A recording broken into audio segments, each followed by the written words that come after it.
समिति ने प्रदेश भर में व्यापक संवाद करते हुए नागरिकों से लाखों सुझाव प्राप्त किए और 2 फरवरी 2024 को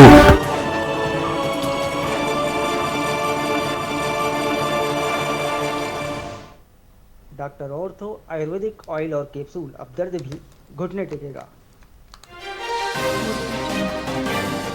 राष्ट्रीय निरीक्षक परीक्षा पेपर लीक मामले में चालान पेश। ईओडब्ल्यू ने 3000 पन्नों का चालान कोर्ट में पेश किया। एग्जाम से पहले 100 से ज्यादा कैंडिडेट तक पहुंचा था प्रश्न पत्र।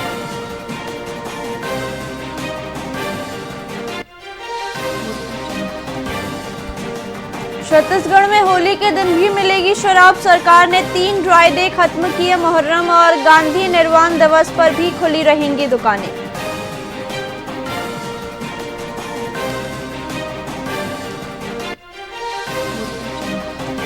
रायगढ़ में 4 महीने से पेंशन नहीं मिली। पेंशनधारियों की समस्या पर कांग्रेस ने किया प्रदर्शन। नारेबाजी कर जल्द पेंशन देने की मांग की गई।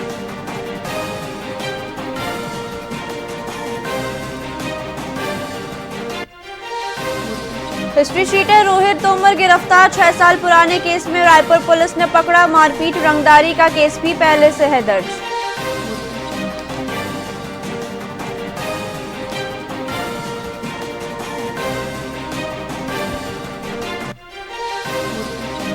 NH 343 की दुर्दशा के विरोध में 1.5 घंटे चक्का जाम। कांग्रेसियों के साथ ग्रामीण मास्क लगाकर बैठे। 10 दिनों में सुधार का मिला आश्वासन।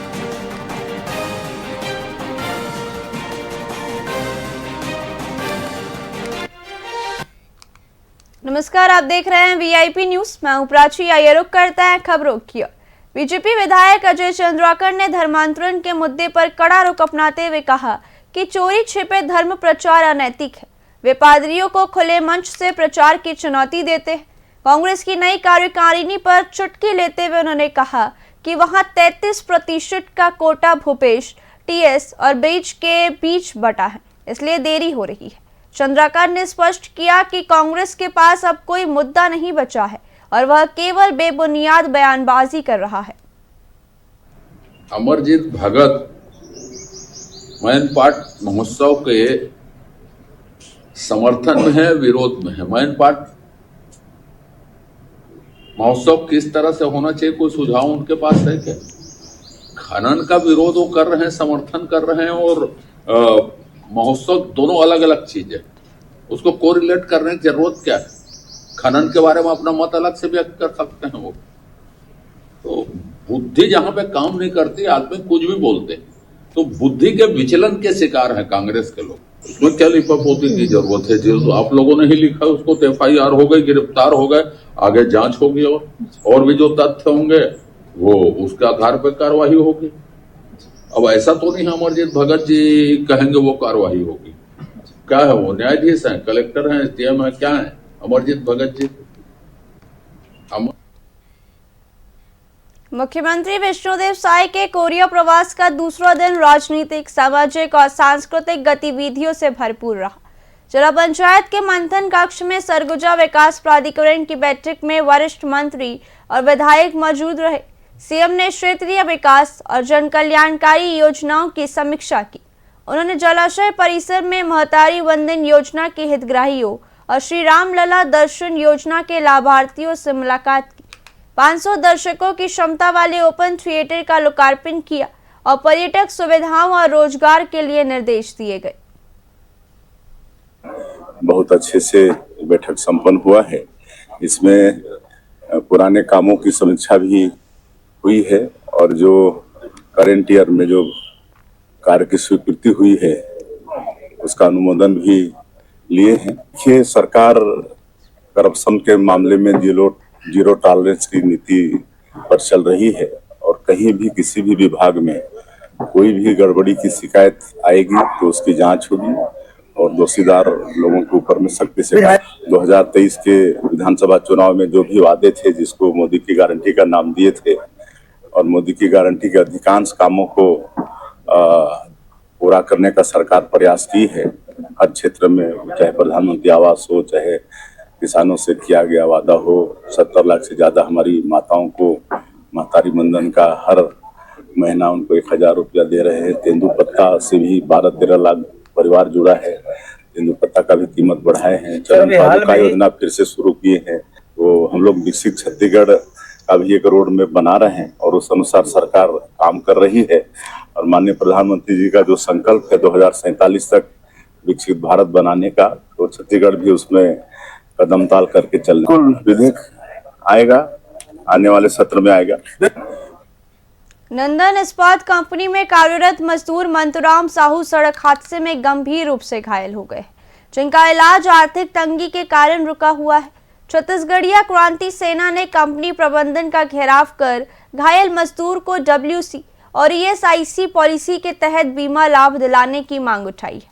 संगठन का तर्क है कि ड्यूटी के 1 घंटे बाद तक कर्मचारी बीमा दायरे में आता है, इसलिए कंपनी को इलाज का खर्च उठाना चाहिए। जल्द राहत न मिलने पर आंदोलन की चेतावनी दी गई है। मोर पति के इलाज कराए बर आए हव। मोर पति है संडे के 8 तारीख के ड्यूटी आ रही से तब वापस गिस 9 बजे आधा घंटा बाद एक्सीडेंट हो गए, इसलिए मदद के लिए आए हव। घटना कब कह रहा है? 8 तारीख से। अभी तक कंपनी प्रबंधन का आपमन के सहायता कुछ करे है? कुछ सहायता नहीं कंपनी तरफ से। तो अभी आपमन का चाहत हो? सहायता देवा कंपनी करके कहा था। इलाज के लिए मदद चाहिए। बेटा के ठीक से इलाज हुआ और ठीक से इलाज करवावा कंपनी है। और मोर बेटा गोठियावत नहीं है। 8 तारीख के 9 बजे मोर बेटा एक्सीडेंट हो है, कोई कंपनी वाला मन है देखे पर नहीं है। और 8 तारीख को दुर्घटनावश हो गए, जो काम से छुट्टी से दुर्घटना हो गए। और आज एक कंपनी के तरफ से ना कोई मालिक ना कोई मतलब पार्टिसिपेट कोई देखे पर नहीं गए है। और हमन चाहत हन कि वो मतलब ओकर इलाज ला पूरा कराए और ओकर जेन भी खर्चा आवत है ओला कराए। पॉलिसी के तहत जेन भी ओकर इलाज में लगा थे ओकर पूर्ण काम कराए। और 8 तारीख की जब ड्यूटी आ रही से ड्यूटी से वापस जात रही से तो 12 घंटे ड्यूटी 8 घंटा ड्यूटी 12 घंटा करी से उसके बाद जैसे ही यहाँ से निकली 15 मिनट के बाद में एक्सीडेंट हुई से। एक्सीडेंट होने के बाद में आज वहाँ हॉस्पिटल में पड़े, लेकिन वहाँ कोई न देखने वाला है न कोई इलाज के कोई कुछ दे भैया है। और ये दीदी के कहना है कि अतः मैं गरीब आदमी हूँ और मोर आदमी के आज कोई देख रेख करैया नहीं है कंपनी में, ऐसे करके हमारे GRC में आई से दीदी है और अपन गुहार लगई से और बताई से तब हमने दीदी के मदद करे बर। अब नंदन स्टील में 1 साल से काम में आवत रही से और वो दिन 8 तारीख की ड्यूटी आ रही से 8 घंटा ड्यूटी रही से और एक कंपनी वाला हमारा 4 घंटे OT रोका है नहीं तो 9:15 के आउट हो है, 9:30 बजे एक्सीडेंट हो है। इलाज में कोनो ध्यान नहीं देवते, हमारे गरीब आदमी हैं। दुर्घटना कब हो है? दुर्घटना 8 तारीख की हो है रात में। बड़ दुखद घटना है। यहाँ नंदन स्टील प्लांट में जो एक मजदूर रही से जिन्हा पिछले 1 बछर ले काम कर रही से और जब काम में जब वापस जाती रही घर तब 15 मिनट के बाद सड़क दुर्घटना ग्रस्त हो गई से। और आज कंपनी प्रबंधन ला बात करे पर आहन कि ओकर इलाज WC पॉलिसी के अंतर्गत जो कंपनी प्रबंधन बना जारी करे थे एक प्रकार के बीमारी थे ओकर जरिए से करा दे करके तो कंपनी प्रबंधन भी टाल मटोल करत है का परसदा। तो ये कंपनी वाला है आज 10 दिन हो गए भर्ती है, वहाँ पेशेंट है पीड़ित है पक्ष में घलो है वहाँ भर्ती है, लेकिन अभी तक के 10 दिन हो गए हैं एक कोई इलाज पर कोई मैनेजमेंट के द्वारा कोई ध्यान नहीं दिए गए हैं। वहाँ ऐसे पड़े हैं जनमन लास्ट अलग देते टाइप के, वहाँ पर कोई इलाज नहीं करे जाते, मैनेजमेंट बिल्कुल ध्यान नहीं देते। तो आज मैनेजमेंट कर बात हो है कि लगभग 3 बजे के लगभग हम वहाँ पहुँच के वहाँ जाके मुआयना करके उखर इलाज उचित इलाज के लिए करके बोले हैं। और यदि ये उचित इलाज के वहाँ नहीं कराया जाते तो छत्तीसगढ़िया क्रांति सेना और जोहार छत्तीसगढ़ पार्टी अपन तेवर मजबूता कर ही उग्र आंदोलन कर ही और एक जिम्मेदारी एक कंपनी मैनेजमेंट और शासन प्रशासन के रही। जोहार छत्तीसगढ़, जय छत्तीसगढ़ माता। गांव के एक मजदूर यहाँ नंदन स्टील प्लांट में काम करे लगभग 1 साल हो गए है ना, मंतराम साहू है जो 8 तारीख रविवार को अपन ड्यूटी से छूट के जावत रही से जो 8 घंटा ड्यूटी है वो 12 घंटा ड्यूटी करे है और 9:15 को आउट हो है और 9:30 को लगभग रास्ता में एक एक्सीडेंट हो या ज्ञात वाहन उलट हो गए है, जेकर से वो बुरी तरह से दुर्घटनाग्रस्त है और आज भी वो नारायणन हॉस्पिटल में एडमिट है, जो होश में नहीं है, कोमा की स्थिति में हवे। लेकिन ये कंपनी के प्रबंधन समिति अभी तक के कोई वहाँ पूछताछ करे नहीं गए, न कोई मदद के लिए गए है। तो मैं यही चाहता हूँ कि प्रबंधन अपन कार्य ये करे और जो कर पॉलिसी के तहत जो कर लाभ मिलना चाहिए वाला लाभ दिलावा है। मोर पति के इलाज कराए बर आए हवा। मोर पति है संडे के रायपुर जिले में वन विभाग ने बड़ी छापेमारी करते हुए एक पुराने राइस मिल से करीब 10 ट्रक अवैध इमारती लकड़ी बरामद की। इस कार्रवाई में कीमती लकड़ियों के साथ तेंदू की लकड़ी भी मिली है, जिसका इस्तेमाल बंदूक बनाने में होने की आशंका है। वन विभाग की संयुक्त टीम ने गुप्त सूचना पर घेराबंदी कर इस बड़े तस्करी नेटवर्क का भंडाफोड़ किया है। फिलहाल विभाग लकड़ी की कीमत का आकलन कर रहा है और मुख्य आरोपियों की तलाश में जुट गया है।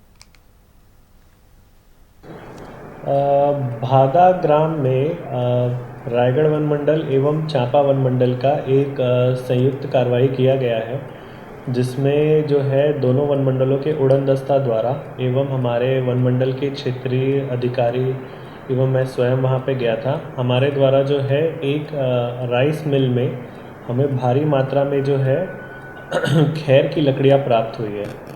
वहाँ पे हमें जो है 3 ट्रक भी मिले हैं। उसके अलावा हमने वहाँ पे 2 जो है सस्पेक्ट को भी पकड़ा है, जो वहाँ पे काम करते थे। उनके द्वारा बताया गया है कि यहाँ पे काफ़ी मात्रा में लकड़ी आती थी और बाकी जो वहाँ पे लोग थे वो हमारे आने के बाद ही वो भाग खड़े हुए वहाँ से। पूरे राइस मिल में जो है अवैध लकड़ियों का भंडारण किया जा रहा था, जिसमें हमने जो है 3 ट्रक पकड़ा है। उसमें से एक ट्रक जो है वो जबलपुर RTO का भी है। तो इससे यह प्रतीत होता है कि ये एक बहुत ही बड़ा गिरोह है जो अंतर्राज्यीय स्तर पर काम कर रहा है और अवैध लकड़ियों को ग्रामीणों से गुमराह करते हुए उनकी बेशकीमती लकड़ियों को जो है वो बाज़ारों में बेचकर मुनाफा कमाने के चाल चली जा रही है। फिलहाल खबरों में इतना ही। देखते रहिए VIP न्यूज़। नमस्कार।